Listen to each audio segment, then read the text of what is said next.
Hello there, right here we have a brand new snapshot. This is 21W19A, and with it they are getting ready to make a clean separation between the Caves and Cliffs update number 1 and number 2. So in the new snapshot, they are removing some items that aren't completely finished to the quality that they want. This includes candles. There will be no candles in Survival for 1.17. It also won't show up in the creative menu, but you can still access them using the give command. Now they did the same thing for the bundles. You won't be able to craft them, so you won't see them in 1.17 survival. Now the last item that they did this to is the skulk sensor. This one does make sense because there's currently no way to get this in survival anyways, where the other two you could craft them. But if you would like to use these features like normal, you can find them in the data pack. And if you guys aren't subscribed, make sure to go ahead and do that and hit the bell as well. You don't miss out on the crazy discoveries that we make about the newest version.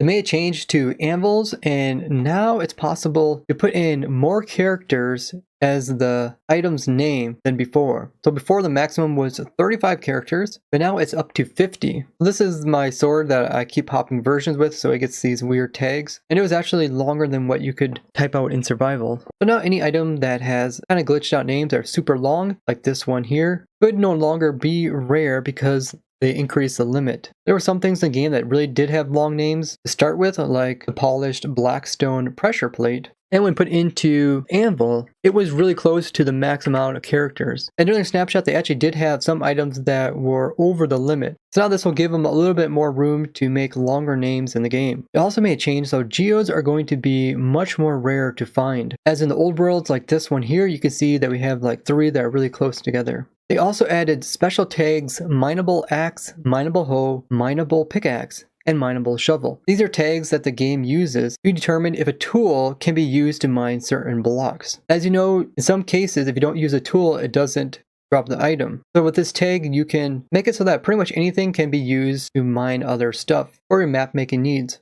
Besides that, they also made it so you have special tags for stone tools, iron tools, and diamond tools. Because in some cases, having a low tier tool will not give you the item as well. This will give a lot more creativity to map makers. But one of the biggest updates in this version is Java 1.16 is a new version that will be used for Minecraft. Now for a long time, Minecraft ran on a very old version of Java, but more recently they did update it, and now they're updating it again. Even though 1.16 isn't the newest version, it can do a lot more by running newer versions. Now this is the main thing that actually does a lot of the calculations in the game. So this should definitely help out the Java players and the performance of Minecraft when they play it. Now it does says that if you are using a setup, the launcher will download and install the correct version. Now I did try to just download Minecraft and it didn't actually work for me. I got an error. It does say if you're using a custom Java setup or a third-party launcher that you need to ensure that Java is installed for version 16 or above. So if you're having a problem, you most likely need to go ahead and install it. Now they also changed up the syntax for the item command. This is a command they recently tweaked and is used to modify items in different containers and slots inside of the game. So this command is the previous change that they made. They also added this one where it copies the item for the source to the target, and you have an option to apply a modifier. They also have an option where you can modify an item without actually copying the previous one. So here's an example where they replace an item inside of a container that is near you from an entity's ender chest in slot 1. This will give people more ability to move items from different containers while also tweaking them a little bit. Besides the changes where they are getting ready to finish up the 1.17 Caves and Cliffs update part 1, they also came in with a bunch of bug fixes, most of which have to do with new things in the cave update. The first one is a bug where the dragon would automatically respawn in a world where there was no exit-end portal blocks here in the center, or when the legacy scan was done in the game. And this would cause a new dragon fight to occur. Now in Bedrock, it's possible to put a lead on a squid, so now they also added this for the Java edition. This should make it a lot easier to move them around. Now there was a bug if you made custom giant mushrooms using a data pack and try to put in different types of blocks other than mushroom, it would cause a crash. When putting in these cakes with candles, they changed the wording a little bit so that they will now be called cake with X type of candle. They fixed this bug to do with lightning rods. When they get struck and moved, they would stay this bright color, which is only the color that's supposed to show up the moment it gets struck and not constantly afterwards. They fixed a problem with sheep that were sheared rendering improperly through tinted glass.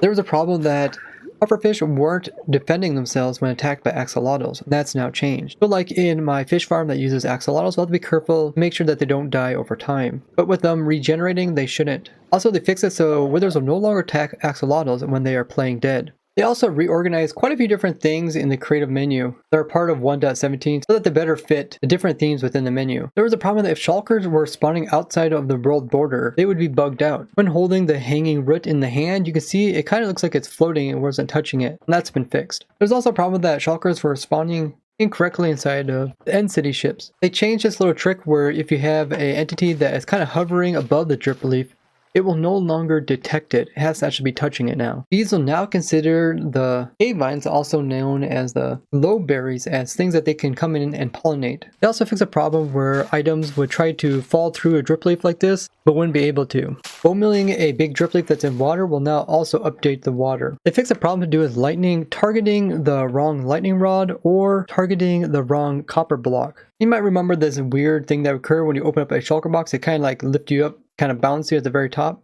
It will no longer do this. They also fix a problem with generation where sometimes you would find floating water inside of caves. In some cases, placing down powder snow could cause ghost blocks when in creative mode, and now it's no longer. In a previous snapshot, they changed it so that infested blocks were supposed to no longer be broken instantly, but instead just half the speed that they normally take. But instead they actually made it take double the speed. So now it should be a little bit harder to detect these when mining, but still more easily detectable than like in 1.16. The Dragon's Breath area effect cloud was causing the performance of the game to decrease by quite a bit. That's been resolved. They also tweaked some other minor issues like particles, making sure different blocks had the correct tags.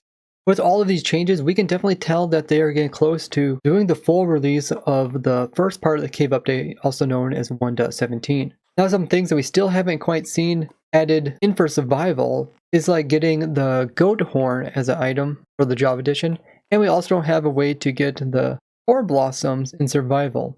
But pretty much everything else that is in the 1.17 can be obtained and it is renewable. I have also designed a farm for every single new type of item, so if you guys want to check out those, you can find all those on my Simple Farms playlist, which I'll have in the description. And every Wednesday, we do a snapshot testing with the viewers over there at my Twitch channel. You guys can join me in my testing server, and the IP can be found on my Discord. I'd like to thank you guys for watching, and I will see you guys over there at my Twitch livestream. Bye-bye!